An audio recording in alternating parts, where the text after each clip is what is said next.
Hello everyone, good morning and welcome back to the channel. সবাই কেমন আছো? I hope যে সবাই খুব ভালো আছো এবং সুস্থ আছো।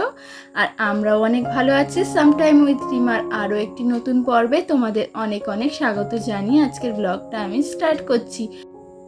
আর এখন সকাল ওই 9টা মতো বাজে, আর দেখো বাইরে এত রোদ্দুর করেছে, আর এই পুকুরটা না আমাদের ছেঁচে দিয়েছে, তো সেই কারণে দেখো। আর দেখো আজকেও সকালে ব্রেকফাস্টে ওই যে বেসনের যে চিলা রেসিপিটা, সেই রেসিপিটাই আজকে করলাম। তো আজকে টমেটো ছিল না, তো সেই কারণে টমেটো দিইনি, ওই পেঁয়াজ আর কাঁচা লঙ্কা দিয়েছি। আর আজকে একদম কম তেল দিয়েছি। আর আগের বারে তোমরা যেটা দেখেছিলে যে সেদিন তবুও একটু তেল দিয়েছিলাম, তো আমার মনে হচ্ছে যে সকালে এতটা তেল দিয়ে খাওয়াটা বোধহয় ঠিক হবে না।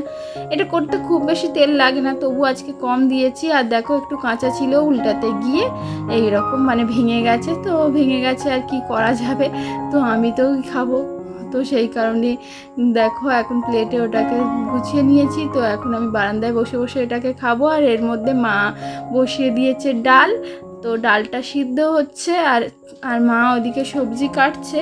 তো আলু ভাজা যেহেতু হবে, সেই জন্য আলু কেটে নিয়েছে। আর এখন আমি বারান্দায় চলে যাচ্ছি। তো রান্নাঘরে এখন ভীষণ মানে মা কাজে ব্যস্ত, তো সেই কারণে এখানে একটু শান্তিতে বসে আর কি খাবো। আর ঋষভ এই টাইমটা নেই, তো সেই কারণে থাকলে খাওয়াটাও মাথায় উঠে যায়, মানে ওকে দেখতে আর নিজে খেতে ওই হয়ে যায় আর কি।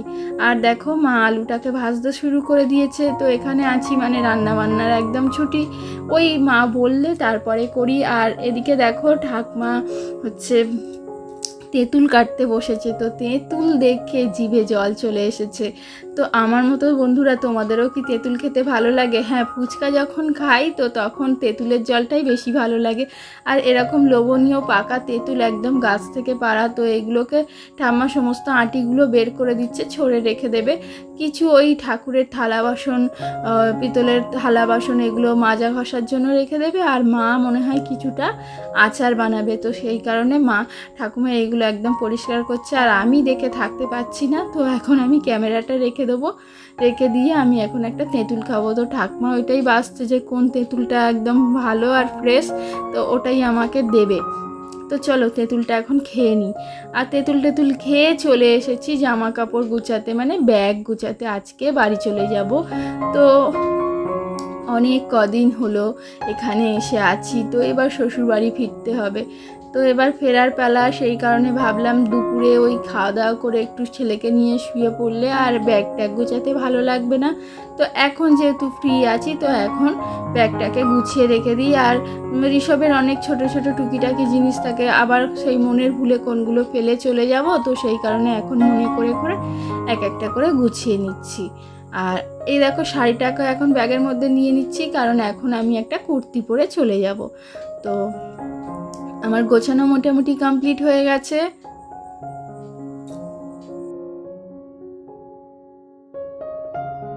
সমস্ত দুপুরটা তোমাদের সাথে কিছুই শেয়ার করিনি, আর ভালোও লাগেনি গরমের মধ্যে। তো একেবারে সন্ধ্যাবেলা চলে এসেছি, তো বাড়ি ফেরার সময় হয়ে গেছে। তো মা দেখো এদিকে আলুর দম বানাবে, তো সেই কারণে দেখো আলুর দমের গ্রেভিটা ভালোভাবে তৈরি করে নিয়ে এখন আলুগুলো ওর মধ্যে দিয়ে ভালোভাবে কষিয়ে নেবে।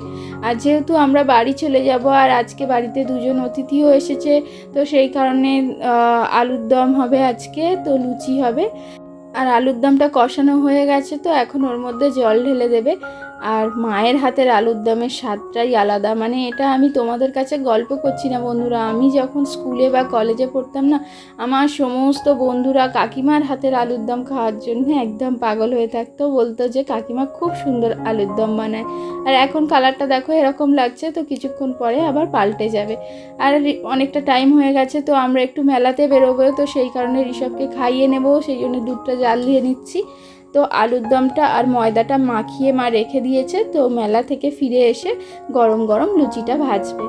আর এই দেখো মেলায় এসে এই যে একটা ওই ময়ূরপঙ্খী না ড্রাগন কি বলে জানি না, তাতে উঠেছি ঋষভকে নিয়ে। তো ও প্রথমে কিছুটা ভয় পাচ্ছিল, তো আমার কাছে ছিল, তারপর ওর পাপা বলল যে আমার কাছে দাও, তো এখন আমরা দুজনেই উঠেছি। আর মেলাটা না এক মাস ধরে চলার কারণে একদম ফাঁকা ফাঁকা, তো দেখো কেউই ওঠেনি, ওই এক একজন করে উঠছে, তো দুজনে মিলে উঠেছি। খুব একটা ভালো লাগছে না, পুরো ভরা থাকলে বেশি ভালো লাগতো। তো তো চলো মেলায় আর তোমাদের সাথে বিশেষ কিছু শেয়ার করলাম না, ওই গেছি কিছুক্ষণ টাইম স্পেন্ড করে চলে এসেছি। আর এইদিকে ময়দার মাখানোটা গোল গোল করা হয়ে গেছে, আর যেহেতু অনেকটা রাত হয়ে যাবে আর আমরাও বাড়ি ফিরবো, তো সেই কারণে মা এখন গরম গরম লুচি ভেজে দিচ্ছে। আর দুজন অতিথি এসেছে বলেছিলাম, ওগুলো বৌদির বোন এসেছে আর বোন আর কি বোনের হাজব্যান্ড এসেছে। তো বৌদি এখন তাদের সাথে কথা বলছে, আর বাচ্চা দুটোকে বৌদির কাছে দিয়ে এসেছি। মানে বাচ্চা মানে ও ঋষভ যদি থাকে এই সমস্ত কাজ করা আমার মাথায় উঠে যাবে, কিছুই করতে দেবে না। তো বৌদি দুটো বাচ্চাকে দেখছে আর মা এদিকে লুচিগুলো ভাজছে, আর আমি মায়ের হাতে হাতে একটু হেল্প করে দিচ্ছি। তো মা বললো আমি গরম গরম লুচিগুলো ভেজে দিচ্ছি, তুই এক কাজ কর, তুই লুচিগুলো তাড়াতাড়ি প্লেটে সার্ভ করে দিবি। আর আমি না মা যখনই লুচি ভাজে এরকম দাঁড়িয়ে দাঁড়িয়ে দেখতে থাকি। তো মা আমাকে বলছে যে তুই কি দেখিস বারবার এরকম যখনই লুচি ভাজি? তো আমি বারবার দেখতে থাকি যে মা কিভাবে লুচিটা ভাজছে, আর লুচিগুলো একদম ফুলকো ফুলকো হয়ে ফুলে যায়। তার কারণ আমি শ্বশুরবাড়িতে একবার প্রথমবার লুচি বানিয়েছি, তো একদম সেটা নিমকির মতো খেতে হয়ে গেছিলো। তো তারপরে আর একবার আমার হাজব্যান্ড একদিন রাত্রেবেলা আমাকে হঠাৎ বলেছিল যে লুচি বানাতে, তো ওই যে ময়দাটা মেখেছি এত নরম হয়ে গেছে। তো আমি ভাবলাম বোধহয় নরম হলে লুচিটা ভালো হবে, তো নরম হয়ে গেছে। তো তখন আমার কি হয়েছিল, বেলতে খুবই অসুবিধা হয়েছিল।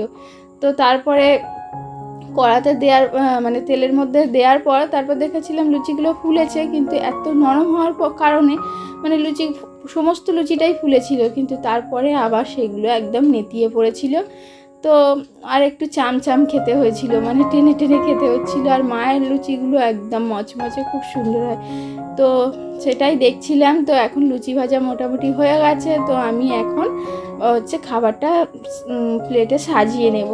আর তোমাদেরকে আলুর দমটা দেখাই, দেখো তখন একরকম কালার দেখছিলে আর এখন কালারটা দেখো, তো খুব সুন্দর লাগছে না? কালারটা দেখেই বোঝা যাচ্ছে যে এটা খেতে খুব টেস্ট হবে।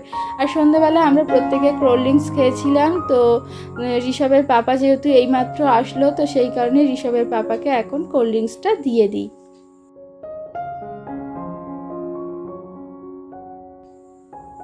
ওদিকে মা কয়েকটা লুচি আরও ভেজে নিক, কারণ আর ততক্ষণে আমি কি করি সমস্ত বাটিতে তরকারিগুলো বেড়ে নিই।